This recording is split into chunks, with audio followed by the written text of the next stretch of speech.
আজকে তো মোমোর শহরের বাবুটার জন্য অনেক কিছু রান্না করেছি বটে। শহরের বাবুটা দেখলে আজকে খুব খুশিটা হয়ে যাবে, কিন্তু শহরের বাবুটা এখনো আসছে না কেন বটে? একটা ফোন করি। সুইজন, শহরে দাদা বাবার ফোন সুইজন বলছে কেন? তাহলে কি মোর শহরে দাদা বাবার কোনো বিপদটা হলো নাকি?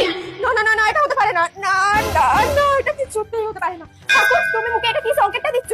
না না না না, এটা হতে পারে না। মু তোমার কাছে আসছি ঠাকুর, মু আসছি। হে ভগবান, হে ভগবান, আমি শহরের বাবার ফোনটা সুইচ অফ বলছে। তুমি একটা কিছু করো বটে ঠাকুর, তুমি একটা কিছু করো। হে রক্ষা করো বটে, রক্ষা করো। এই তো মোর শহরের বাবা মুখে ফোনটা করছে বটে। তুমি আছো? হ্যালো শহরের বাবু।